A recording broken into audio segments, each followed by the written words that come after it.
1947 આપણે અંગ્રેજોને અહીંથી ખેર જવાનું કહ્યું અને દાયા એટલે ગયા. તે પછીથી આપણી મોટામાં મોટી જવાબદારી એ છે કે એને કાયદા તો ખરા, પછી આપણે આપણું હલાવીએ કેમ છીએ જ નહીં. તે દિવસોમાં ચર્ચિલે પાર્લામેન્ટમાં એમ કહેલું કે મને તો ખાતરી છે કે જો અત્યારે તમે હિન્દુસ્તાનને સ્વરાજ આપ્યું તો લોહી રેડાવવાનું જ છે અને આ હલાવી આપવાના જ નથી, તમે આપો માં, આવું એને કહેલું. છતાં પણ ભાઈ તમારે બહુમતીને આપવું હોય તો હું કઈ આડે નહીં આવું. આમાં શું કહ્યું? બે વાક્યો, ન આપો. અને છતાં તમારે બહુમતીને આપવું હોય તો હું કઈ આડે નહીં આવું. ત્યારે આ લોકશાહીનું એક પાસું છે કે બહુમતીને જે યોગ્ય લાગતું હોય તે કરવા દેવું અને છતાં આપણે એને જે કહેવું ઘટે તે કહેવું. લોકશાહી છે આ એક જ નથી, એનું લક્ષણ બીજા ઘણા છે, આપણે જોઈએ, પણ આ એનું એક લક્ષણ છે. હવે ચર્ચિલને આપણે ખોટો પાડવો કે સાચો પાડવો તે તો આપણા હાથની વાત છે. કદાચ આપણે એને સાચો પણ પાડવા તરફ છીએ. અત્યારે આપણું જે વલણ છે એ ચર્ચિલ સાચો હતો, આ એને મળે કહ્યું હતું ને એવું જ થયું. અને કદાચ આપણે સમજીને ચાલીએ તો એમ પણ થાય કે આ ચર્ચિલ કહ્યું પણ એ ખોટો પડ્યો. હવે એને ખોટો પાડવો કે સાચો પાડવો તે આપણી તમારા સૌના હાથની વાત છે. તમે અને તમારી પછવાડે પ્રજા પડી છે તેમના હાથની વાત છે. ખાટલાને 4 પાયા હોય છે. કોઈ એમ કહે કે ભાઈ 4 રહેવા દો ને 3 રાખો ને હાલ, એમાં 25% શું બગડી જાય? પણ 3 પાયા વાળા ખાટલા ઉપર આપણે સુઈ શકીએ નહીં. 4 એટલે 4, એમાં કાંઈ ફેર પડે જ નહીં. એ જેમ છે તેમ દરેક વિચારનો છે, તેના પાયા હોય. એ બધા પાયા રાખો તો એ રહે અને ન રાખો તો ન રહે. આવા લોકશાહીના કયા પાયા છે? એનો પહેલો પાયો એ છે કે જેને જે વિચાર પ્રગટ કરવો હોય એ જ્યાં સુધી હિંસાની હિમાયત ન કરે ત્યાં સુધી કરવા જોઈએ, કોઈને રોકવા નહીં. એને આપણે વિચાર સ્વાતંત્ર્ય કહીએ. આ લોકશાહી આખરી શું છે? સામાજિક સત્યનું શોધન. સમાજ એવો થયો છે, એમાં ખરેખર શેનાથી ભલું થાય શેનાથી ન ભલું થાય તે કેમ ખબર પડે? એક દિવસ એવું મનાતું હતું આ દેશમાં કે આ જે પેલો શીતળાની રસી મુકાવીએ ને તો માતાજી કોપે માટે આપણે શીતળાની રસી તો મુકાવી નહીં. હવે આ વાત સાચી નહોતી. મારા નાનપણમાં હું યાદ કરું છું તો મને મારા ગામમાં ઘણા ઘંટી ગોબાળા માણસો જોવા મળતા. કોકને આંખ વીધી હોય, આ બધે ચાઠા હોય, ઘણા માણસો મળતા. આજે હવે કોઈ મળતું જ નથી.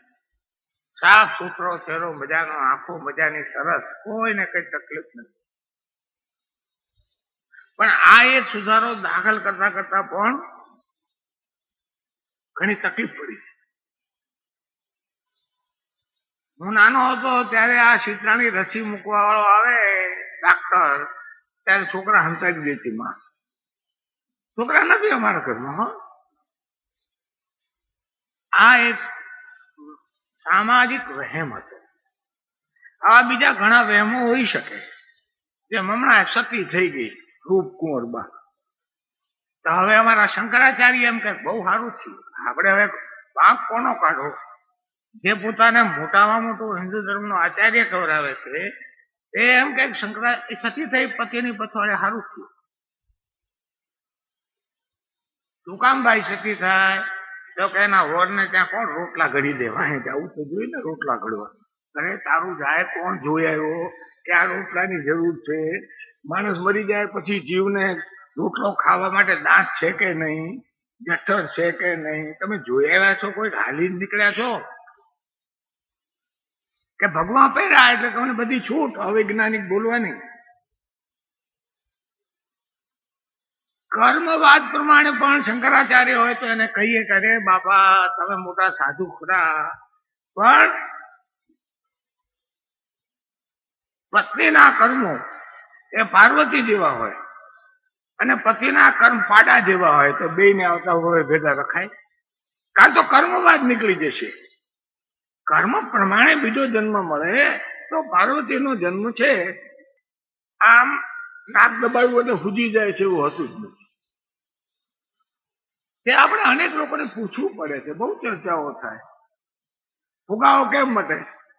બધા હેરાન થઈએ છીએ મોંઘવારી.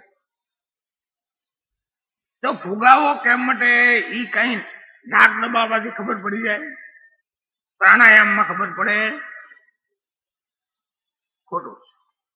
તો બધાને વિચારકોને એકઠા કરવા જોઈએ, સૌને બોલવા દેવું શું લાગે, શું ઉપાય કરીએ, પછી પ્રશ્નો કરીએ. એમાંથી કરતા કરતા કરતા આપણને ઉપાય જડી જાય કે વિકાસ પણ કરવો છે ને ફુગાવો નથી થવા દેવો, તો શું કરીએ તો ચાલે? કેટલા ટકા ફુગાવો થાય? ન જ થાય તો ચાલે કે? આ બધા ઘણા સવાલો છે. એ સવાલો તો લોકોમાં ચર્ચા ચાલે અને એની છણાવટ થાય તો જ બની શકે, નહીં તો ન બની શકે. ત્યારે આ જે પાયો ખાટલાનો, એક પાયો લોકશાહીના ખાટલાનો વિચાર સ્વાતંત્ર્ય. આ વિચાર સ્વાતંત્ર્ય વ્યક્તિઓ પણ કરી શકે છે, છાપા પણ કરી શકે છે, સભાઓ કરી શકે છે, સંઘ સ્વાતંત્ર્યમાં પણ આ જ પડેલું છે. ટૂંકાણમાં વિચારોને વહેવા દેવા જોઈએ. ક્યાં સુધી? હું અહીં આવીને ભાષણ કરું કે મામલતદારના મકાનને બાળી નાખો, ઠોકો પંખો, મને કાંઈ વાંધો નહીં, એવું સ્વાતંત્ર્ય કોઈને બોલવાનું છે નહીં. આ મારાથી વિરુદ્ધ બોલે અને તમારે બરાબર મારવો એવી છૂટ છે. વિચાર સ્વાતંત્ર્યને એક શરત છે, હિંસાની હિમાયત ન કરે. એ કરીએ એટલે વિચાર સ્વાતંત્ર્ય રહ્યું જ નહીં. બીવડાવે આવીને પછી માણસ ન બોલે, હું આપણે શું કામ? ત્યારે આ વિચાર સ્વાતંત્ર્યની એક મર્યાદા આપણે સ્વીકારવી કે હિંસાનું કોઈ દાડો ઉત્તેજન આપનારા ભાષણો થઈ શકશે નહીં. એ સિવાય તમારે જે વિચારો નોખા નોખા કહેવા હોય કહો. કોઈ એમ કે ફેમિલી પ્લાનિંગ હોવું જોઈએ, કોઈ કે નહીં હોવું જોઈએ. ભાઈ જે હોય ચાલો ને ચર્ચા કરો ને ભાઈ, સારું લાગશે થશે. શું થશે? ક્યારે? કે બહુમતી જે નિર્ણય લેશે એ થશે. ચર્ચા પણ બહુમતીના આધારે થાય. બહુમતી ક્યારે નક્કી થાય? ચર્ચાના આધારે. પણ ચર્ચા કરવા જ ન દો તો પછી ક્યાં બહુમતી લઘુમતી કઈ રહી? એકમતી રહી. જેને ફતવો કાઢ્યો એ પ્રમાણે થાય નહીં. 1947 આપણે જયારે લોકશાહી લાવ્યા ત્યારે આપણે સમજી લેવું જોઈએ હતું કે આ લોકશાહીમાં આટલી આટલી બાબતો છે. ખાદીને વિરુદ્ધ બોલવાની છૂટ છે, ખાદીની તરફેણમાં બોલવાની છૂટ છે, કોઈ ના પાડતો નથી. પણ આવો બધો કાર્યક્રમ લઈને એક પક્ષ આવે, બીજો પક્ષ આવે, ત્રીજો પક્ષ આવે,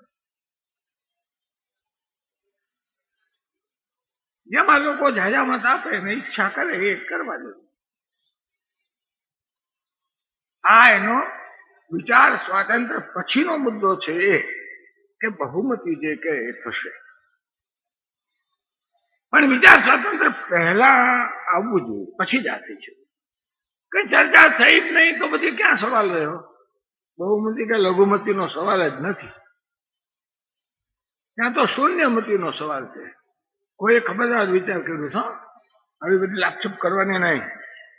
વેદમાં આમ કહ્યું છે તેરું બાપા, તો આપણે છાનામાના સાંભળ્યા કરો.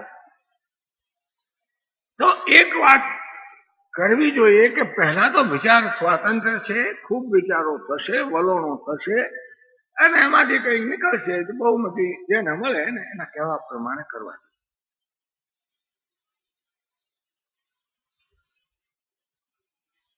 પહેલું વિચાર સ્વતંત્ર, બીજું બહુમતી કે પ્રમાણે કરવું. અને છતાં લઘુમતી પોતાનો વિચારો જાહેર કરી શકે, એને કોઈ રોકતું નથી. પણ લઘુમતી એમ કે આ હાલાને રાજ કરવા ન દેતા, હો હાલાને રાજ કરવા ન દેતા, તો એ લોકશાહી નથી. 5 વર્ષ લોકોએ એને સત્તા ચલાવવા માટે આપ્યા છે, એના માટે એ પોતાનો કાર્યક્રમ અમલમાં મૂકી શકે એટલા માટે. ખબર કેમ પડે આપણને કે આ સારું કા ખોટું? એ લોકો કરે ખબર પડે ને, કરે નહીં ત્યાં સુધી કેવી રીતે ખબર પડે? એને કરવા દેવું જોઈએ. એટલે પહેલી શરત આ છે કે જેને સત્તા મળી એને 5 વર્ષ ભોગવવા જોઈએ. શેરીઓમાં તોફાનો ન કરાવો. હવે એક તોફાની તો 5 તોફાની હોય ને, એ 5000 માણસ સભા ભાંગી હતી, એમ શું મોટી વાત છે? શાંત સમાજને તોડી પાડવો એમાં કઈ જાજા માણસો જોઈએ છે એવું નથી. એટલે હું ઘણા લઘુમતી વાળાઓને કહું છું, ભાઈ એને 5 વર્ષ કરવા તો દો, પ્રજા પછી ફેસલો કરશે કે ખોટા હતા ખાચા હતા. મેં વચન આપ્યું હોય મારા પક્ષે કે અમે ભાવો નીચા લાવશું, પછી 5 વર્ષ પછી ન લાવ્યો તો લોકો કહે છે કે ખોટા બોલા હતા, મત ના આપો. પણ તમે 5 વર્ષ નહીં, 5 મહિના જાય ત્યાં તો દેખાડો કરવા માંડો, એ લોકશાહી નથી. હા, પ્રજાને દેખાડો કરવાનો હક છે કે જો બહુમતી સત્તા ધરાવવા વાળા બંધારણનો ભંગ કરે, બંધારણનો ભંગ કરે, એ એક જ એવું કારણ છે કે જેમાં પ્રજા બેઠો બળવો કરી શકે. માનો કે એમ આવીને તરત કે હવે વિચાર સ્વાતંત્ર્યની બંધી, ચૂંટણી 5 વર્ષે નહીં થાય, 15 વર્ષે થશે, તો બંધારણમાં કહ્યું હોય કે ફેરફાર ન થઈ શકે, તેણે બંધારણમાં ફેરફાર કરી નાખ્યા. બંધારણ જાય આવું, મારા હાથમાં સત્તા છે, એવું કરે તો પ્રજા જરૂર બેઠો બળવો કરી શકે, ખોટું નથી. પણ આવા એક કારણ સિવાય તમારે એને રાજ કરવા દેવું. હા, તમારો વિચાર જણાવો કે ભલે નહીં કે પણ નહીં થાય, જોજો તો ખરા. આપણો વિચાર પ્રચાર કરવાની છૂટ પછીથી અમલ તો બહુમતી કે શહીદ પ્રમાણે થશે. ભૂલ કરતી હોય ભાઈ, સંભવ છે. પણ મારે તમને એ કહેવાનું છે કે લોકશાહીનો એક અધિકાર રાઈટ ટુ એર છે. રાઈટ ટુ એર, ભૂલ કરવાનો અધિકાર, એ આ લોકશાહીમાં ફંડામેન્ટલ છે, પાયામાં. કારણ કે કોઈ ભગવાનને ઘરે જઈને આવ્યું નથી ભૂલ થાય હતી. લઘુમતી પણ ભૂલ કરી શકે છે, બહુમતી પણ ભૂલ કરી શકે છે. હવે ભૂલ ન કરો તો તમને સત્તા આપી એમ કોઈ કહે તો એ સત્તા આપવાનો કોઈ અર્થ જ નથી. રાઈટ ટુ એર, ભૂલ કરવાનો અધિકાર બધાને, બહુમતીને છે, લઘુમતીને પણ. એટલે સંભવ છે કે એને ભૂલ કર્યું તો 5 વર્ષે બસ નહીં આપે એને, તમે શું કામ ચિંતા કરો છો?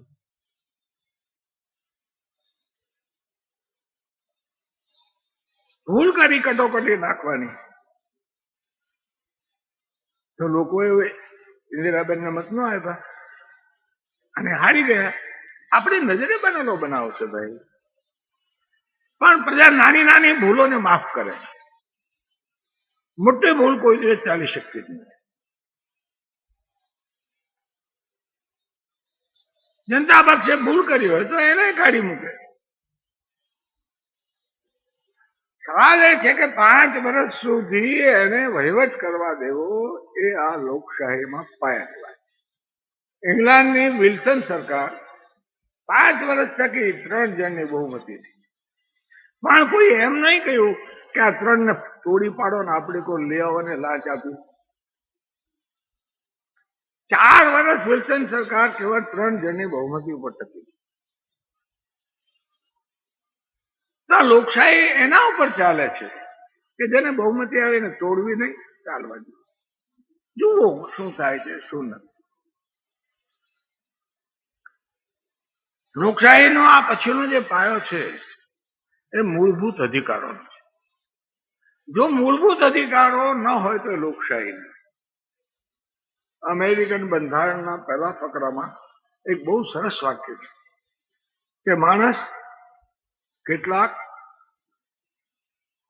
અધિકારો જેમ ચામડી લઈને જન્મે છે તેમ જન્મદત્ત અધિકારો લઈને આવે છે. એમાં કોઈથી ના પાડી શકાય નહીં. મૂળભૂત એટલે ન લઈ શકાય તેવા આ મૂળભૂત અધિકારો જે લોકશાહીમાં નથી તે લોકશાહી નથી. ભલે એમાં ચૂંટણી થતી હોય પણ તમને ગમે ત્યારે રાત્રે ઉપાડી જાય. તમારો કેસ 6 મહિના સુધી 6 વર્ષ સુધી ન હલાવે. અદાલતમાં જવાબ ના આપે, તમને રજૂ ન કરે. હેબિયસ કોર્પસ એટલે શું ખબર છે? હેબિયસ કોર્પસ એનું ગુજરાતી શું થાય? મળાને પણ તું હાજર કર અદાલતમાં. Where is this fellow? ક્યાં છે આ ભાઈ અથવા ભાઈ? એટલે પછી પેલો એમ કે એ તો મરી ગયા. તો મરી ગયા તો મળદું લાવ. કોર્પસ એટલે મળદું. કોર્ટ. ત્યારે આ હેબિયસ કોર્પસ નીચે બધી લોકશાહીમાં એક નિયમ કે અદાલતમાં કોઈ જઈને કે ભાઈ મારો દીકરો એને રાજ પકડી ગયું છે કે દાદ દેતું નથી તો તરત જ હુકમ નહીં કરે. પોલીસ ખાતા ઉપર ન્યાય ખાતાનો છોકરો મુવેલો કોઈ જીવતો હાજર કરો. વિધિન 24 અવર્સ 24 કલાકથી વધારે સમય કોઈ કોર્ટ આપે છે. તો આવા કેટલાક મૂળભૂત અધિકારો જન્મથી સ્ત્રી હોય કે પુરુષ હોય, મુસ્લિમ હોય કે હિન્દુ હોય, કાળો હોય કે ગોરો હોય, યોગી હોય કે સાધારણ માણસ હોય, નહીં, બધાને અધિકારો અપાયા. આ અધિકારો ન હોય તો લોકશાહીનો કોઈ અર્થ જ નથી. હું કેવી રીતે બોલું? બોલો તો મું વાળા. અરે ભાઈ, બોલવાનો મને જન્મદત્ત અધિકાર છે. તમે આપેલો અધિકાર નથી. આ ફેફસા જેમ લઈને હું જન્મો છું એ તમે મને નથી ગોઠવી દીધા મારા શરીરમાં. તે ભગવાને મને આપ્યા છે. એમ મને જે લાગે તો હું બોલીશ. મને લાગે તો હું 5-15 જણને પણ કહીશ. હું છાપામાં લખીશ. હું અદાલતમાં જઈશ. હું તમારી સામે કેસ માંડીશ અદાલતમાં. તમે મને નહીં રોકી શકો. આ બધા મૂળભૂત અધિકારો છે. એમાંનો એક અધિકાર કાયદા મુજબ મિલકત રાખવાનો પણ અધિકાર છે. આપણા અધિકારમાંથી ઇન્દિરાબેને એ અધિકાર કાઢી નાખ્યો. હું માનું છું કે ખોટું છે. દરેક માણસને કાયદાની જે મર્યાદા ઠરાવો કે 50,000 રાખે, લાખ રાખે, 25,000, એ મારો સવાલ નથી. પણ કાયદા મુજબ જે મિલકત રાખવાનો અધિકાર છે, કમાવાનો અધિકાર છે, તે મૂળભૂત અધિકાર છે. જો તમે તમારી કમાણી તમે કેમ કરવી એ તમારા હાથમાં ન હોય તો તમે ગુલામ થઈ જાઓ. તમને રાજ કે આવું કરતો તને રાખવા દઈશું, આવું નહીં કરતો નહીં રાખવા દઈશું. તો પછી કેવી રીતે તમે રાજની સામે બોલી શકશો? પોતાની આજીવિકા કમાવાનો, પોતાને જરૂરી મિલકત નક્કી કરેલા કાયદા મુજબ રાખવાનો અધિકાર એ મૂળભૂત અધિકાર છે. આપણા બંધારણમાં એ બેને કાઢી નાખ્યું. એ ભૂલ કરી છે. હા, તમે એમ કહી શકો છો કે જમીનદારી નહીં ચાલે, કરોડો રૂપિયા નહીં રખાય, લાખો રૂપિયા નહીં રખાય, બરાબર છે, કરો. પણ તમે જીવનને ટકાવવાને માટે જે આજીવિકા મેળવવાના અધિકારો છે, વૃદ્ધાવસ્થામાં જીવવાના અધિકારો છે, એ કોઈ ઝૂંટવી શકે નહીં. આપણા લોકશાહીમાં ઝૂંટવાઈ ગયું છે તે એ લોકશાહીનું કલંક. આની જોડાજોડ જે છે ન્યાયની સ્વતંત્રતા છે. મારે કોની પાસે દાંત ભાગવા જવું? જો જ્યુડિશિયરી પોતે વહીવટી તંત્રથી સ્વતંત્ર ન હોય તો ચુકાદો કેવો આપશે? કારણ કે એ જો ચુકાદો વહીવટી તંત્રથી વિરુદ્ધ આપે તો એને ન્યાયાધીશ તરીકે કાઢી મૂકે, બદલી નાખે, ગમે તે કરે. એટલે જે લોકશાહીમાં ન્યાયતંત્ર સ્વતંત્ર ન હોય તે લોકશાહી નથી. એ ન્યાયતંત્ર કદાચ આપણી વિરુદ્ધ પણ ફેસલો આપે, આપણી તરફેણમાં આપણે જાણતા. પણ ન્યાયતંત્રના ન્યાયાધીશો એમ કે જો ભાઈ અહીંયા તો રાજીવ આવશે તોય ભલે અને મોરારજી દેસાઈ આવશે તોય ભલે, કાયદા મુજબ થશે. કાયદો પાર્લામેન્ટે ઘડ્યો છે એ પ્રમાણે હું ચુકાદો આપીશ. આને બંને જણા રાજીવ હોય કે મોરારજીભાઈ હોય, બરાબર, તમને એ અધિકાર છે. આને માટે થઈને પ્રોવિઝન શું હોય છે કે પાર્લામેન્ટ એ ન્યાયાધીશોના પગારો ઘટાડી કાપી કઈ કરી શકતી જ નથી. તેને મંજૂરી માટે મુકાય પણ એ મંજૂર કરવાનો જ, નો ડિસ્કશન, એના ઉપર ચર્ચા ન થઈ શકે. આ ગોઠવવું પડ્યું છે. નહીં તો ન્યાયાધીશો કેવી રીતે સ્વતંત્ર રહી શકે? ન્યાયાધીશોની ફેરબદલી સુપ્રીમ કોર્ટના ન્યાયાધીશની સંમતિથી થાય છે. અને બીજું કે આ ન્યાયાધીશોમાં સુપ્રીમ કોર્ટના, હાઈકોર્ટના ન્યાયાધીશોની નિમણૂકો પાર્લામેન્ટ કરતા 2 વર્ષ વધારે હોય, ઓછી તો હોય જ. જો એને નિમણૂક 3 વર્ષ માટે કરો અને પાર્લામેન્ટ 5 વર્ષ માટે હોય તો કાઢી મૂકે એને. પેલો નિરાતે હુએ કેવી રીતે? આ તો એને ખબર છે કે હાથ પાર્લામેન્ટ આવે ને કોઈ મને કાઢી નહીં મૂકે, કારણ કે આ પાર્લામેન્ટ 5 વર્ષને માટે છે, હું 7 વર્ષ માટે છે. એ કેવી રીતે કરશે? આ જે વસ્તુ છે ન્યાયતંત્રની સ્વતંત્રતા છે. અને એ સ્વતંત્રતાના આધારે નાગરિકો સુખી રહી શકે છે, સ્વતંત્ર રહી શકે. એને એવું નથી લાગતું કે આ વહીવટી તંત્ર મને ગમે ત્યારે ગમે તેમ મારી સાથે વર્તાવ કરશે. લોકશાહીના આ બધા પાયાઓ ને જોડાજો. એક ધર્મનું સ્વાતંત્ર્ય છે. મનુષ્ય છે એને ધર્મની ખોજ કરવાની ઈચ્છા છે. હું શા માટે જન્મો? મારા સિવાય આ જગતમાં કઈ છે કે નહીં? તો એને ખોજ કરવાની છૂટ છે, જ્યાં સુધી બીજાને આડે ના આવે ત્યાં સુધી, જ્યાં સુધી બીજાને કંગરે નહીં ત્યાં સુધી. જે ધર્મ એમ કે બધા એ આવા જ થઈ જવું જોઈએ અમે કહીએ છીએ એમ, તો એ ધર્મને છૂટ નથી.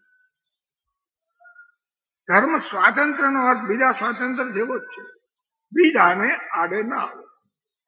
પણ ધર્મને કામ કરવા જ ન દેવો, રોકી દેવો, તે લોકશાહીથી વિરુદ્ધ છે. સંભવ છે કે એની વાત ખોટી પણ હોય, સંભવ છે કે એની વાત સાચી પણ હોય. એકંદરે આ જગતની અંદર ધર્મે જયારે રાજ સત્તા નહોતી ત્યારે લોકોને કુમળા રાખવા માટે, કોમળ રાખવા માટે ઘણું બધું કામ કર્યું છે. ઉપરાંત ધર્મે મનુષ્યને આ જગતમાં કેટલું સ્થાન છે તેની ખોજ કરે. આટલી બધી સૃષ્ટિ છે ભાઈ, અબજો ગ્રહો છે, એમાં ક્યાંક વસ્તી હશે, આપણા કરતા જુદી જાતની પણ હશે. તો એ બધું જોઈએ તો આપણને ખબર પડે કે આપણું સ્થાન ક્યાં છે. આપણું અભિમાન ઓછું થાય છે. એટલે જે ફ્રીડમ્સ કહેવામાં આવ્યા છે, સ્વાતંત્ર્યો, એમાંનું એક સ્વાતંત્ર્ય ધર્મનું સ્વાતંત્ર્ય પણ. આ લોકશાહીનું એક લક્ષણ ધીમે ધીમે ઉમેરાયું છે, તે રાજકીય લોકશાહીનું આર્થિક લોકશાહીમાં પરિવર્તન. આ બધી રાજકીય લોકશાહી છે, બધાને મતો દે, બધાને પ્રચાર કરવા દે, બરાબર, બધાને એક મત જ છે, બરાબર. પણ એ રાજકીય લોકશાહી છે તેનું પરિવર્તન આર્થિક લોકશાહીમાં થવું જોઈએ. આ આર્થિક લોકશાહીમાં પરિવર્તન કરવું એટલે પહેલા અને છેલ્લા માણસ વચ્ચેનું અંતર ઘટાડવું.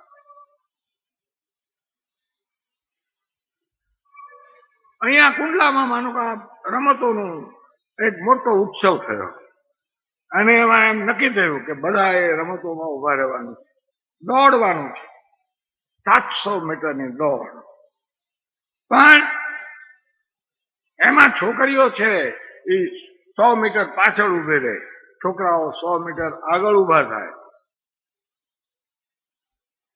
તો એ તો કેવી રીતે એ રમત કેવી રીતે ન્યાયી ગણાય? કારણ કે ઓલા છોકરાને 100 મીટર તો મફત મળી ગયા આગળ. અથવા એમ કે છોકરાઓ છે એ 7:05 દોડવા માંડશે, છોકરીઓ 7:15 દોડવા માંડશે, તો પણ ન ચાલે. આ બે વચ્ચેનું અંતર નહીં ચાલી શકે. બધાને એક લાઈનમાં ઉભા રાખવા જોઈએ, એક જ સમયે બધાને દોડાવવા જોઈએ.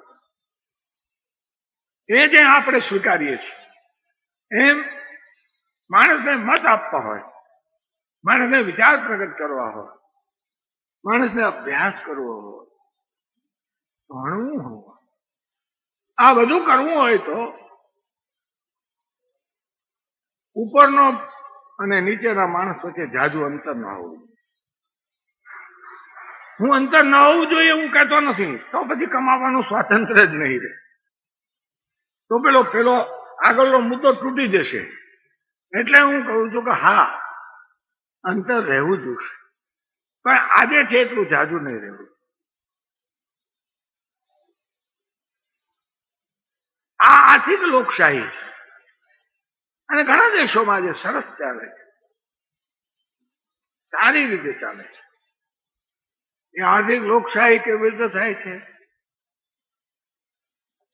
કરવેરો છે એક, એનો ઉપાય કરવેરો છે, અને બીજો ઉપાય મિલકતો, સંપત્તિ એ અમુક હદથી વધારે નહીં રાખે.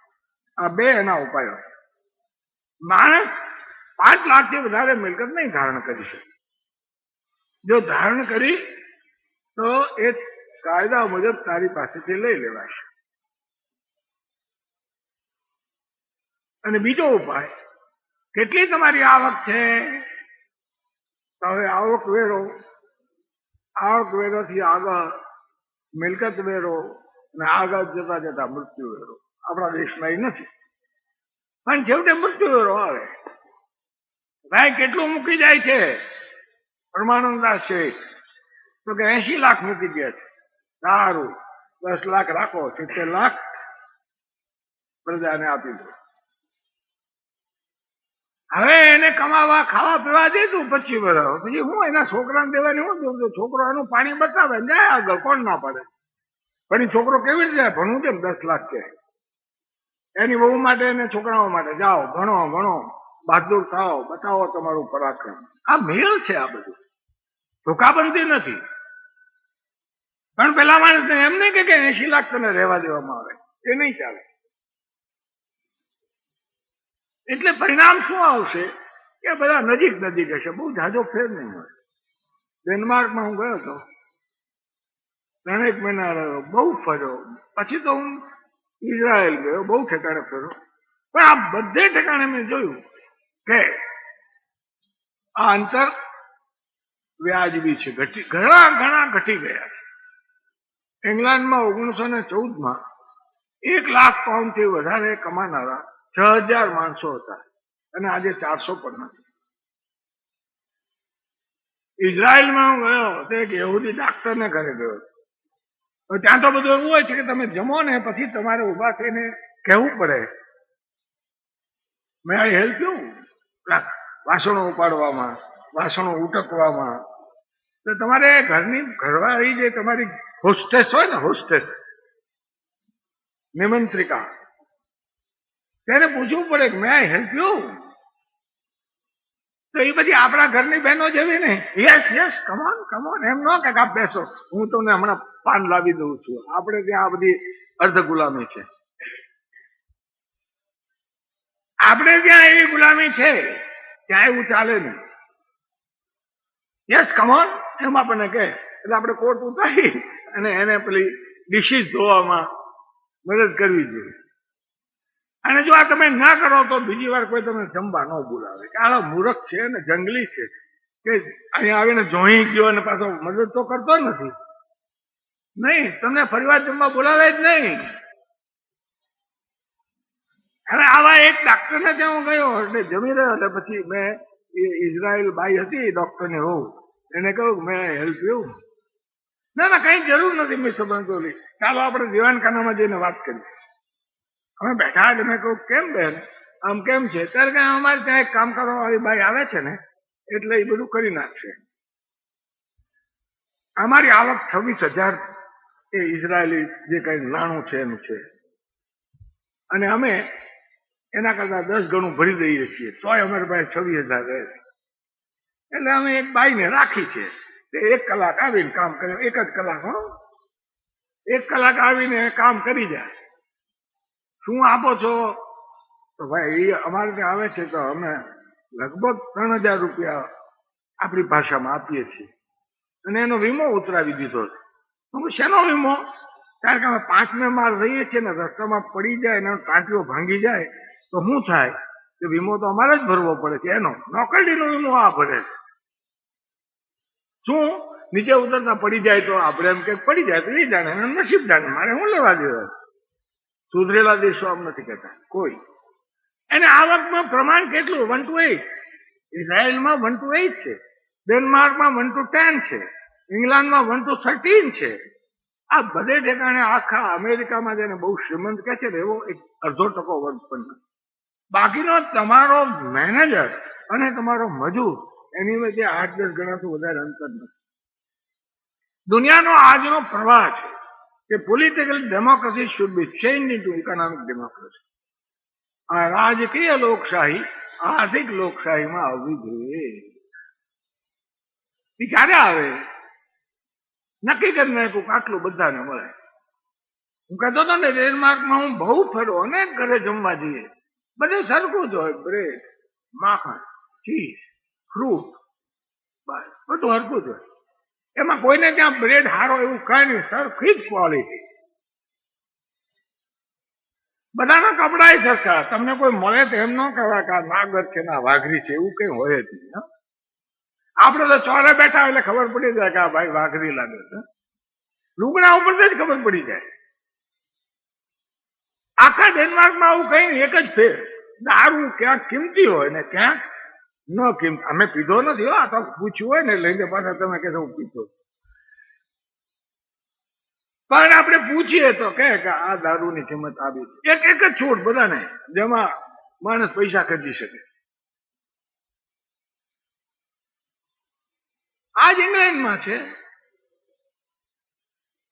બધા સુધરેલા દેશોમાં આ જ છે. હોલેન્ડમાં, બેલ્જિયમમાં, તમે ત્યાં જાઓ, નોર્વેમાં, સ્વીડનમાં. નોર્વે સ્વીડનમાં તો શું છે તમને ખબર નથી, કલ્પના ના આવે આપણને. કોઈ માણસને માનો કે કારખાનું બંધ થઈ ગયું, નવી નવી શોધો થવાનું કોઈ રોકતું જ નથી. હવે નવી શોધો થાય તો કારખાનાનો ન હાલે, માલ મોંઘો પડે, એટલે મજૂરોનું શું થાય?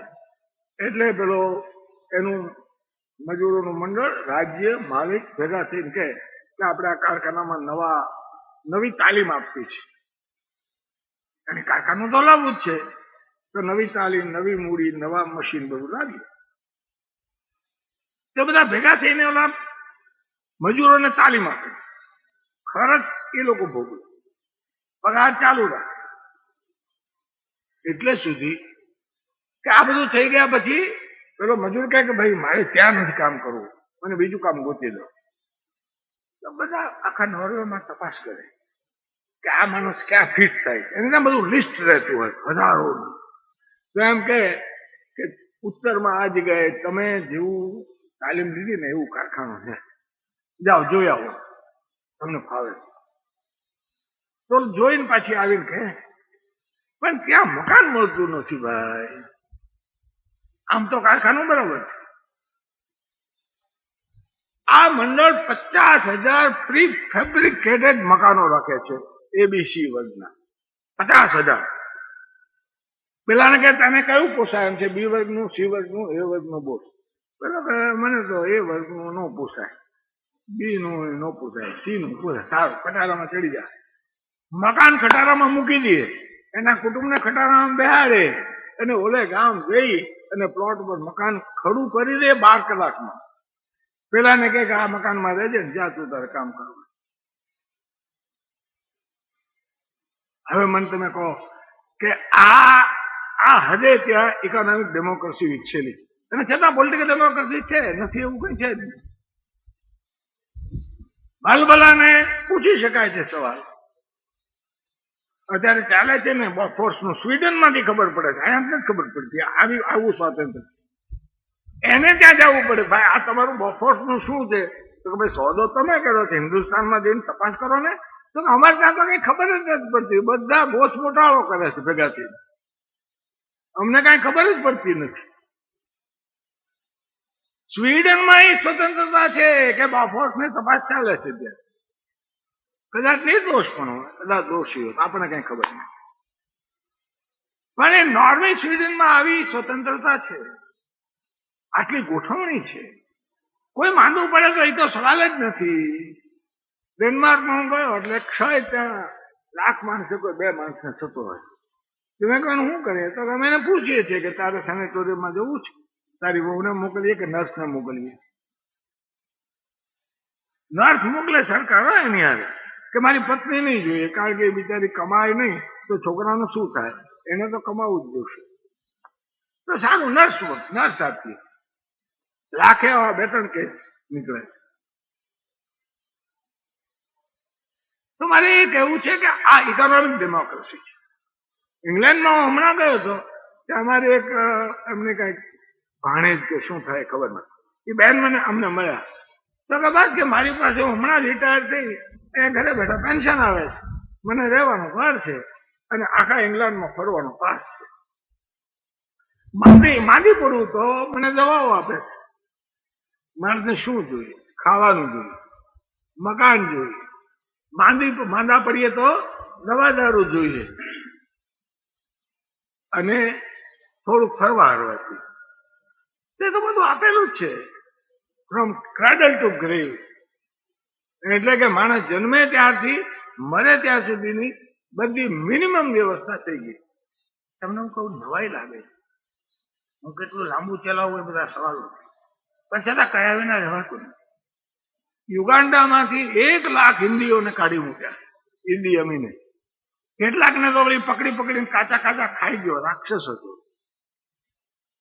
આપણી કેટલી હિન્દુ સ્ત્રીઓને, આ વેપારીઓની સ્ત્રીઓને રોકી પાડી. કોઈનું નામ બહાર નથી લેવું, કોઈનું નામ જાણું છું. આ ઈદી અમીને 1,00,000 ને કાઢ્યા કપડા પહેર. એમાંના 1-2 કુટુંબ એવા હતા મારા ઓળખીતા, એ જામનગરના હતા. એ કે હવે આપણે દેશમાં જઈએ, ત્યાં દેશમાં કામ કરીએ. ત્યાં અહીંયા દેશમાં આવ્યા જામનગર, તો હિન્દી સરકારે બસ 250 રૂપિયા જાહેર કર્યા, તમને અમે 250 રૂપિયા 12 મહિના સુધી આપી. ધંધા થાપામાં સીતારામ.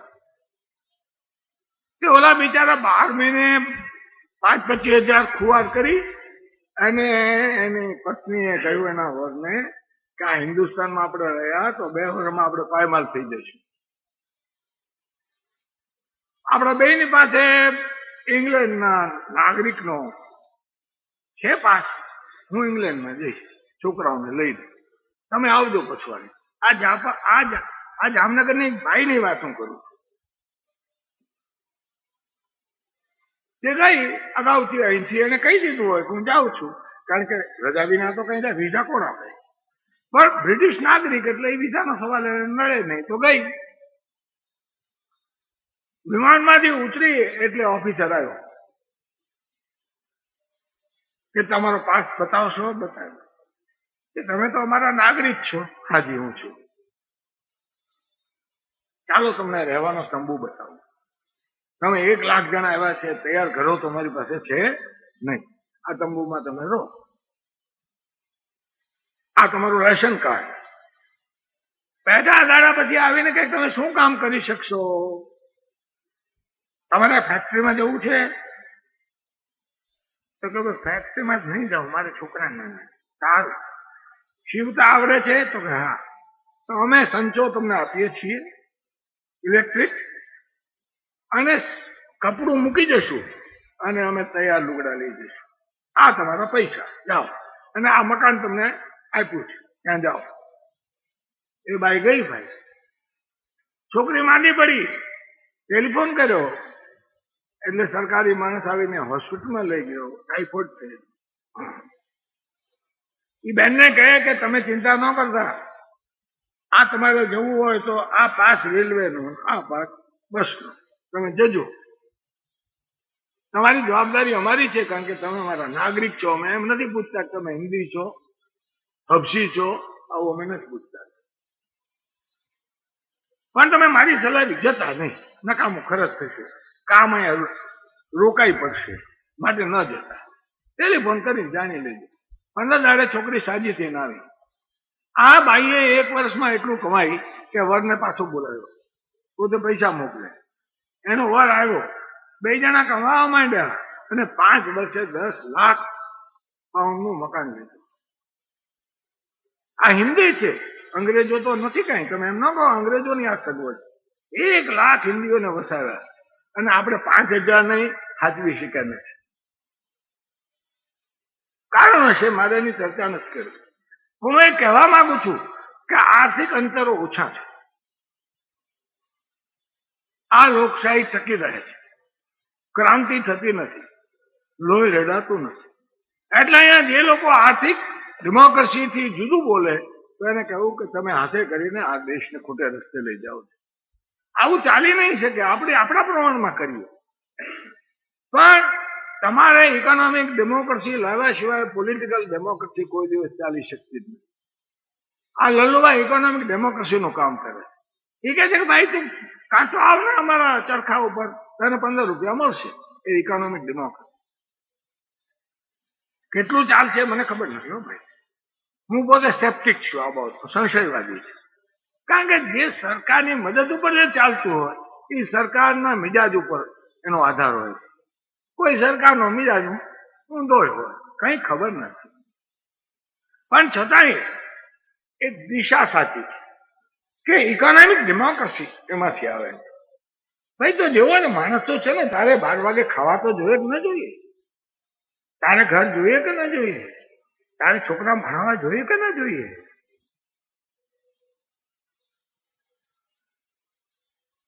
તો ચાલ બેસી જાય ચરખા પર, સાંજ પડે 20 રૂપિયા લઈ જજે. સરકારનું પ્લાનિંગ કમિશનર નથી કહી શકતું, એની હિંમત નથી આવું કહેવાય. વાતો ગમે તે કરે, આ દેશમાં ઇકોનોમિક ડેમોક્રેસી છે જ. આ તો વળી ગુજરાત તો સારું છે. હો, ગુજરાત સરકાર સારી છે, ગુજરાત સમાજ સારો છે. પણ બિહારમાં જાઓ તો કોઈએ જમીનના સુધારા જ નથી કર્યા. જમીનદારી કાઢી જ નથી જોઈ એના પ્રમાણમાં. બહુ મામૂલી કાઢી, બાકી બધું એમનું એમ છે. યુપીમાં એમનું એમ છે, મધ્યપ્રદેશમાં એમનું એમ છે. હવે આ હિન્દુસ્તાનનો આખો ભાગ આવો છે કે ઇકોનોમિક ડેમોક્રેસીનું નામ નિશાન નથી. બીજી ડેમોક્રેસી છે, અરુણ શૌરી લખી શકે છે અને સરકારે નમતું પણ આપવું પડે છે. અદાલતો ચુકાદો આપે, સરકારે નમતું આપવું પણ પડે. મત અપાય છે, વખતસર ચૂંટણી થાય છે, એ વાતે સાચી છે. પણ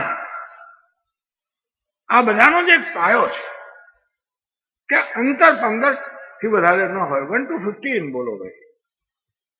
શરૂઆતમાં એક 1 to 20 રાખો, કઈ વાંધો નહીં. પણ 20 રાખશો તોય પણ શું, છેલ્લા માણસને જો તમે 1000 રૂપિયા કમાવા દેતા હો તો ઉપર 20,000 રૂપિયા કમાશો. એથી વધારે શું છે ભાઈ? પછી છેલ્લો માણસ વધારે કમાશે તેમ તમે અંતર ઘટાડતા જ. પછી તમે કહેજો 15 સુધી જ ચાલશે. આ કરવા કોઈ લોકશાહી તૈયાર ન હોય તો એ લોકશાહી ભાઈમાં છે. કેવળ પોલિટિકલ ડેમોક્રેસી કઈ ટકી જ નથી, ટકી શકતી ભાઈ.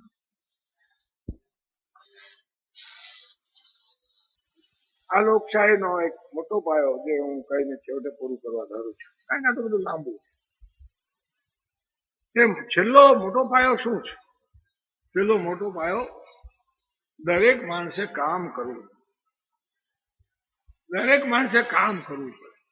સમાજ પાસેથી હું લઉં છું તો મારે સમાજને આપવાનું છે.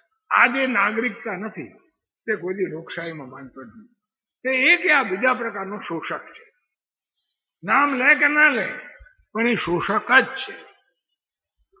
જે માણસ પોતે વળતર આપતો નથી અને અધિકાર ભોગવવા આવે છે તે નવો જમીનદાર છે. અમારા જૂના જમીનદારો જેવા હતા એવા. હજી એ ધોળા લુગડા પહેરે, ખાખી લુગડા પહેરે, સાફો બાંધે કે ગાંધી ટોપી પહેરે, ઇટ સેમ મટીરિયલ. એ મહત્વની વસ્તુ જ નથી. પાયાની વાત એ છે કે દરેક માણસે કામ કરવું જોઈશે. જરા દેશનો ટ્રેન્ડ ખોટો છે.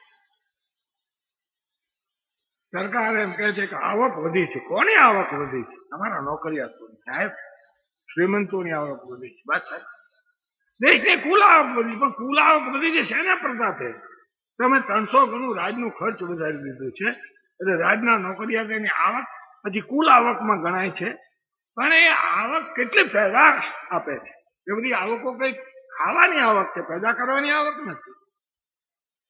હમણાં ઇકોનોમિસ્ટે બહુ મોટો સવાલ સરકારને પૂછ્યો કે તમે એમ કહો છો કે આ માથાદીઠ આવક વધી છે, માથાદીઠ ઉત્પન્ન નથી વધ્યું, આવક વધી. એમ તમે જયારે જુઓ, સાબિત કરો, તો એનો અર્થ એ કે સરકારી ખર્ચા વધ્યા છે, ઉત્પન્ન નથી.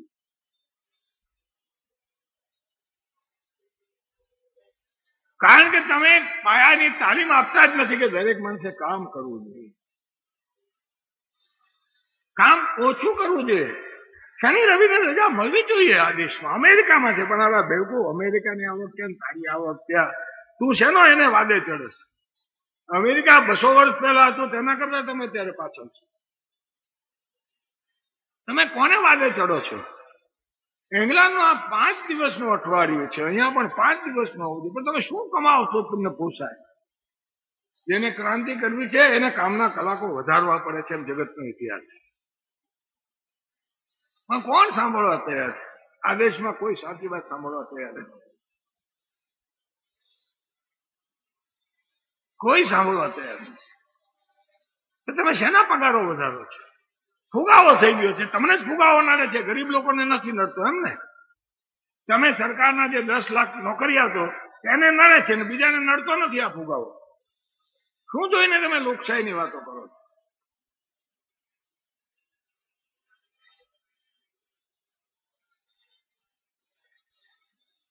કામ કરવાનું, સખત કામ કરવાનું દાખલ નહીં કરો ત્યાં સુધી આ લોકશાહી છે કોઈ દિવસ સ્થિર પાયા ઉપર ટકી શકવાની.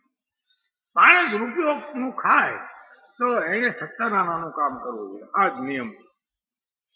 અને દુનિયાભરમાં છે. જાપાનમાં જાઓ તો શું? જાપાનમાં કોઈ હડતાલ પાડવાનું કોઈ કઈ શીખવું તો એને ના પાડી કે અમારે હડતાલ નથી પાડવી, દુનિયાના બજારમાં ઉભા કેવી રીતે રહીએ ભાઈ? અમેરિકન લોકોએ ત્યાં જઈને મોટા મોટા કારખાના કાઢ્યા. અત્યારે અમેરિકન ગાડીઓ નથી ખપતી, જાપાનીઝ ટોયોટા, સુઝુકી ખપે છે. આ મારુતિ એ જાપાની છે, આમ તો નામ હિન્દુસ્તાની ખોટું છે, બાકી એમાં કઈ હિન્દુસ્તાની અક્કલ છે જ નહીં. તે જાપાનીઝ બધું આયાત કરેલું છે. તે જાપાનીઝ લોકોને અમેરિકનો પછી તો કારખાના ત્યાં જ કાઢો ભાઈ, મજૂરી સસ્તી છે. જે એ લોકોએ તો પોતાની ટેવ મુજબ 2 દિવસની રજા, તો 1-2 વાર ભોગવી પછી બધા આવીને કહ્યું સાહેબ આ બરાબર નથી, અમારે 2 દિનની રજા નથી, અમારે 1 દિનની રજા બસ. કેમ કે આમ કરીને તમારે અમને અમેરિકાની હરીફાઈમાં ટકવા માંડ્યા છીએ, એ નાશ કરવો છે ને? કે અમેરિકન ગાડીઓ નથી ચાલતી, અમેરિકામાં જાપાનીઝ ગાડીઓ ચાલે. તો જાપાનીઝ મજૂરો કેમ ચાલે જ નહીં ભાઈ? અમારાથી હડતાલ પડાય જ નહીં. અમે હજી તમારી બરોબરિયા થયા નથી. થશું તેદીની વાત તેદી, આજે શું થાય? હવે આ દેશની લોકશાહીમાં છે જ નહીં. કામ કરવાનું હરામ થઈ ગયું. ઓછામાં ઓછું કામ કરવું અને વધારે વધારે પગાર લેવો, વધારે વધારે નફો લેવો, વધારેમાં વધારે આરામ ભોગવવો. બજુભાઈ એક દિવસે બહુ સારો દાખલો આપ્યો હતો. વરાજ આવ્યા પછી અમે કંઈક ભાષણ કરવા ગયા હતા. મેં એવું જ કહ્યું હતું. પાલીતાણામાં હું ભાવનગરનો પ્રધાન હતો અને પાલીતાણા એની સાથે ભરી ગયો એટલે પાલીતાણાનો ચાર્જ લેવા ગયો હતો. પછી ગામમાં સભા કરી હતી. તે પછી મેં એમને કહ્યું ભાઈ મારે તમને એમ કહું છે કે સ્વરાજ આવ્યું એટલે બધા જલસા થઈ જશે એવું ન માનતા હો. મેં આજ મારી ગાયને કીધું કે માતાજી હવે સ્વરાજ આવ્યું છે એ તું જરા ફૂલા તો ખરી થોડીક, દૂધ તો વધારે દે. અમે બધાએ ભાષણો ઠોક્યા છે કે દૂધ ઘીની નદીઓ સ્વરાજમાં વહેશે. તો હવે અમારા ભાષણને હાચા પાડ ને. તો ગા માતા કે હું ક્યાં ના પડું છું, તું મને ખાણ આય, તું મને લીલું આય, તું મારી માવજત કર, તો હું જરૂર દૂધ આપું. ત્યારે કોઈને લીલું પેદા કરવું નથી, જોવાય નથી જોયું લીલું શું કહેવાય એ નહીં ખબર હોય એમાં ઘણી છોકરીઓને. હવે એ ગાયની ચાકરી શું કરે, એને ગાય દૂધ ક્યાંથી દે? મેં કીધું ગાયને સ્વરાજ કે ગાય કે મને સ્વરાજમાં ઉત્સાહ નથી, મને તો મારા ખાણમાં ઉત્સાહ છે. તું મને ખાણ ખવડાવે તો અમે દૂધ આપશું, કોણ ના પાડે? પણ આ ખાણ તો તમે મહેનત કરો તો થાય, નહીં તો કેવી રીતે થાય ભાઈ? લોકશાહીમાં પાયો છે નાગરિક કામ કરે. અમેરિકામાં પણ કામ કરવામાં કોઈ પાછું વાળીને જુએ છે. આટલો ધનિક દેશ છે પણ ધણી ધણિયાની બંને જણા આખું રાષ્ટ્ર અથવા તો રાષ્ટ્રનો 65% ભાગ કદી બપોરે ઘરે જમતો જ નથી. બપોરે ઘરે જમવાનો તો સવાલ જ નહીં, કારણ કે ફેક્ટરી 25 કિલોમીટર દૂર હોય, 30 હોય, 40 કિલોમીટર દૂર હોય. બધા ઘરે 7 વાગે નીકળી જાય, 7:30 તો ખરા ઘર બંધ થઈ જાય, છોકરા નિશાળે જાય અને ઘણી ગણ્યાની લંચ પેકેટ લઈને કારખાનામાં ઉપડી જાય. ત્યાં ચા સાથે લંચ પેકેટ ખાઈ લે. આખું રાષ્ટ્રના 65% લોકો ઘરે બપોરે જમતા જ નહીં. અને અહીંયા તો જરા જમ્યા હો ભાઈ, તમારા મેનેજરો ઘરે જમવા જ ગયા હવે રહે જ નહીં, ભલે 5 માઇલ દૂર હોય. આચાર્યો પણ ઘરે જ જમવા જાય. એ બધું ધારો જેવી તો ગોઠવી દેવાનું. અમેરિકા જેવા ધનિક દેશને આ પોસાતું નથી. લંચ પીરિયડ 45 મિનિટ ખરા, 45 મિનિટ પછી તમે પાછા કારખાનામાં દાખલ ના થાવ તો કારખાનું ક્લોઝ થઈ જાય, તમારો તે દાડાનો પગાર જાય. ત્યાં કોઈ પગાર જેવું નથી, કામ કરો એટલું જ મળે. આ રાષ્ટ્રો છે લોકશાહી. લોકશાહીનો પાયો શું છે? દરેક માણસને તમે માંદગીમાં, ભણવામાં, ખાવામાં, દવામાં, રહેવામાં સગવડ આપો. પણ ક્યારે આપો? તમે પેદા કરો તો, નહીં તો ઉપરથી કરોડો ઉતરે છે. તમે લોકોને કામ કરવાની ટેવ ના પડો. અમે નઈ તાલીમ બોલ્યા કરીએ કે ભાઈ છોકરાને થોડું કામ કરતા શીખો, મોટા થાય ત્યારે થોડું કામ કરે તો સારું. તો બધા એમ કે તમે હાલા ગાંડા છો, થોડાક ભેગા થઈને ગાંધીજી મરી ગયા એની હારે તમે મરી ગયા હોત તો સારું. હજી તમે એ ચોંટ્યા છો. મને અલબત્ત કોઈ કહેતું નથી, આબરૂ થોડીક રાખે છે. હાજી આપવો છે બરાબર છે, હાજી આપણે પણ કરતા હોય તો કીજીએ.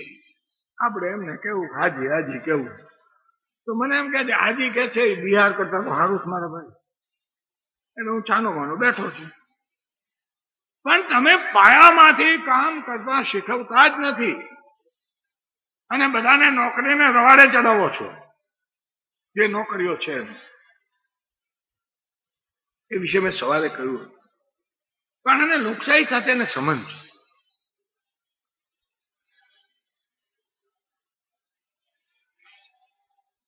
અને છેલ્લે કાયદાની અમલને જે લોકશાહીમાં નાગરિકો કાયદાની અમલને રાખતા નથી એ લોકશાહી ચાલી શકે. કાયદો મને ફાવે હોય તો માની, નહીં તે નહીં માનો. કાયદાની એથી તેથી હવે મારી લોકભાતીમાં આમ કહીએ ને કે ભાઈ સાયકલ ઉપર 2 જણા ન બેસાય, કાયદા બહારની વાત છે. કાયદા બહારની વાત છે, ન બેસાય આપણાથી. તો પોલીસ ક્યાં અહીંયા છે? પોલીસ આવશે ત્યારે ઉતરી જઈશું. હિન્દુસ્તાન કાયદા ન પાળવાની તાલીમ આપનારો દેશ છે. શેઠ નહીં પાડે, મજૂર નહીં પાડે, કારકુન નહીં પાડે, કોણ પાળશે? અમલદારો નહીં પાડે. પછી કાયદો પાળવાનો કોણ? કાયદો ઘડવા વાળા નહીં પાડે. ધારાસભ્યો તો કાયદો ઘડવા વાળા છે ને, એ નથી પાડતા. તો લોકશાહી છે આ બધું ખોખું છે. એમ તો ઘણા કહે છે ખોખું છે, પણ શું કામ ખોખું છે કોઈ કહેતા નથી. કે આટલી જ 5-6 ચીજો હોય તો લોકશાહી કહેવાય. હવે આવું હિન્દુસ્તાનમાં આપણે કરી શકશું? આફ્રિકન રાષ્ટ્રો નથી કરી શકતા. ત્યાં લોકશાહી આવે જાય છે, આવે જાય, આવે જાય. ફીજીમાં આવે જાય, પાકિસ્તાનમાં આવે જાય, જેલમાં આવશે જશે. પૂર્વ પાકિસ્તાનમાં નહીં. આ બધા ગરીબ રાષ્ટ્રો છે. એને કાં તો લોકશાહી રાખવી હોય તો ડિસિપ્લિન પાળવી પડશે. ટોટલ ડિસિપ્લિન આખા સમાજમાં ધ્યાનમાં રાખવું. એ ડિસિપ્લિન મેં કહી આ 4-5 બાબતો, અને કાં તો એને લોકશાહી છોડી દેવી પડશે, એની મેળાએ તૂટી પડશે. મિત્રો, આ પેઢીને તો ખબર નથી સ્વતંત્રતાની લડાઈ શું હતી. આ પેઢીને તો એટલી જ ખબર છે સારા લુગડા પહેરવા, સિનેમા જોવા જવું, એનો કઈ વાંક નથી, કારણ કે માસ્તરો જેવા છે. યદ્યદાચરતી શ્રેષ્ઠ તત્ત દેવે તરો જન.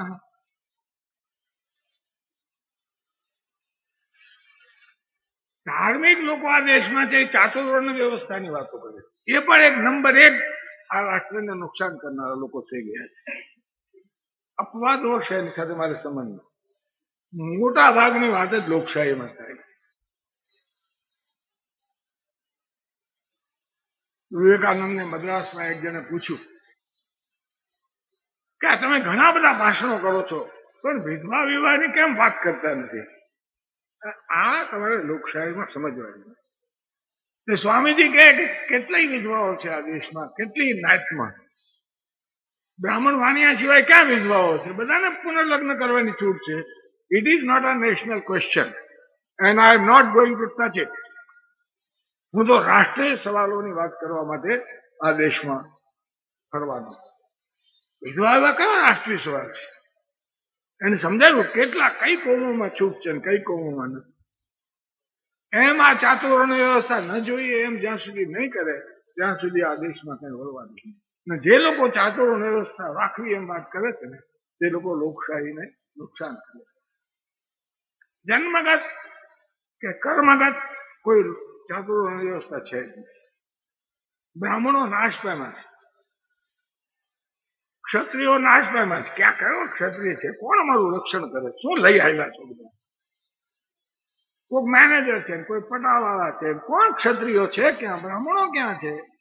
ત્યાંના વાસણ ઉડકે છે બધા. કાંઈ માસ્તર છે, માસ્તર હો, આચાર્ય નહીં. અને આ બધા લોકો હજી ચાતુર્વર્ણ વ્યવસ્થાની વાતો કરે. એટલે કે હું ચીની સીડી છે આ સમાજમાં. ઇતિહાસ હું ભણાવું છું શિવાજી મહારાજને. આ બ્રાહ્મણોએ કહેલું તમે ગાદીએ ન બેસી શકો. શું કામ? તમે ક્ષત્રિય નથી. ભૂષણે કહ્યું કે અલાઓ તમે કહો છો ક્ષત્રિય નથી, પણ આ તમારો કાકો ન હોત તો તમે બધા મુસલમાન થઈ ગયા હોત. શિવાજી ન હોતો તો સુનત હોત સબકી. શિવાજી ન હોત તો બધાને મુસલમાન થવું પડે. શું આ બધી વાતો કરવા બેઠા છે? બ્રાહ્મણોનો ઉજળો લીધો ભૂષણે. અને શિવાજી મહારાજે શું કરવું? ભાઈ બાલાજી આવજી એનો પેશવા નિકાનો રસ્તો કાઢ ને આ બધાનો. એ છે ઉદયપુર પહોંચો. કાશીમાં એક મોટા બ્રાહ્મણ ગગા ભટ્ટને ગોતી આવ્યો. એને પૈસા આપ્યા, કઈ કાઢવું હતું, અને એક નવી જન્મોત્રી ગોતી કાઢી કે અલાઉદ્દીને જયારે ત્રીજો હુમલો કર્યો ઉદયપુર ઉપર, ચિત્તોડ ઉપર, ત્યારે એમાંથી એક રાજકુમાર ભાગી નીકળ્યો હતો. એ ભાગી નીકળ્યો રાજકુમાર દક્ષિણમાં ગયો અને એ થયા મરાઠા, અને એના આ શિવાજી વંશજ છે. એવી લાંબી વંશાવળી ગોતી કાઢી. એને બધું બતાવી કે આ ક્ષત્રિય છે. એ હાલે કોઈ દાડો મને બધું છૂટું કર્યું. આજે જે લોકો ચાતુર્વર્ણની વ્યાખ કરે છે તે લોકશાહી સમજતા નથી. જન્મગત કે કર્મગત કોઈ ચાતુર્વર્ણ વ્યવસ્થા છે. હા, જેને શોખ હશે તે આજે બ્રાહ્મણ છે. એક જન્મારામાં મહાત્મા ગાંધીના 1 જાન્યુઆરીમાં કેટલા વર્ણ બદલાય તો કહો. વાણિયાનો છોકરો પછી રાજકારણમાં પડ્યો, ક્ષત્રિય થયો, અને પછી સંન્યાસી જેવો જીવો બ્રાહ્મણ થયો. 1 જાન્યુઆરીમાં જન્મની ક્યાં વાત કરો. સિવાય અમારા સરદાર વલ્લભભાઈ ખેડૂ શૂદ્ર ગણાય ઠાકોર વ્યવસ્થા પ્રમાણે. હવે એને શૂદ્ર બનાવ્યો. આ લોકો એમ જ કહ્યું નંદવંશ પછી કોઈ અહીંયા બ્રાહ્મણ ક્ષત્રિય રહ્યા, ક્ષત્રિયો જ નથી રહ્યા એવું પુરાણમાં છે. તો આ બધાનું શું થાય તો વલ્લભભાઈ કે કયો વર્ગ ગણાશે જેણે અનેક રાજાઓને ઠેકાણે લાવી અને આ દેશને એક કર્યો? એને તમે શું કહેશો? માણસના 1 જન્મમાં કંઈક વર્ણો બદલાઈ જાય છે. જન્મ સાથે કર્મ બદલાય. આપણા કર્મો પણ બદલાતા પણ છતાં હજી આ ઊંધું ચાલ્યા જ કરે છે. તે લોકશાહીને ઘાતક છે. તો મિત્રો, આવા થોડાક સવાલો મારા મનમાં આ લોકશાહીની સ્થિરતા વિશે મેં તમારી પાસે મૂક્યા છે. અમે થોડા પણ લોકશાહીના રક્ષકો હોય ને તો એ બચી જાય. ક્વોલિટી જીતે છે, ક્વોન્ટિટી નથી જીતી. આ ઇતિહાસની કેફિયત છે. શિવાજી મહારાજ ક્વોન્ટિટીમાં ઝાઝા હતા એમ પણ ક્વોલિટી હતી, એની મેળાએ બધા આવીને મળે. અનેક કિસ્સાઓ ક્વોલિટી જીતે છે. આંખો દેખતી હોય છે.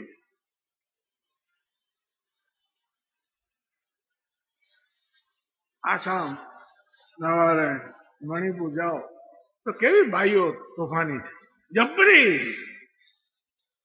કોઈની હિંમત નથી કે બાઈઓ ઉપર જુલમ કરી શકે. બધા રાજાઓને ઉખાડી મૂકેલા એવો એનો ઇતિહાસ છે. બાઈઓ જ જાય, 1000 બાઈઓ જાય. ચોખા કેમ નથી? ચોખા કેમ સંગરી રાખાય? ખોલી નાખો દુકાન, ચોખા આપો. મણિપુરમાં ઇતિહાસ છે, બાઈઓ ઇતિહાસ સર્જ્યો છે છેલ્લા 100 વર્ષ. અમારી બાઈઓ રહોડાની બહાર ન નીકળે, બહાર નીકળે તો સીધી સિનેમામાં. આમ રહોડું નામ સિનેમા, બાકી કઈ જાહેર જીવન નથી. એનાથી શું સર્જાય? અને બહુ તો મંદિરમાં જાય, પછી ઘરડા થાય ને પછી ક્યાં જવું? સિનેમામાં જાય તો ખરાબ લાગે કે હજી સિનેમામાં જાવ તો 60 વર્ષના થયા તોય, એટલે પછી મંદિરમાં જાય. એમ લોકશાહી નહીં શકે ભાઈ. આ લોકશાહી ચોક્કસપણે ભયમાં છે, એમાં કોઈ શંકા જ નથી. આપણી આખી ઉત્તર સરહદ કમ્યુનિસ્ટોથી છે, પૂર્વ સરહદ કમ્યુનિસ્ટોથી છે.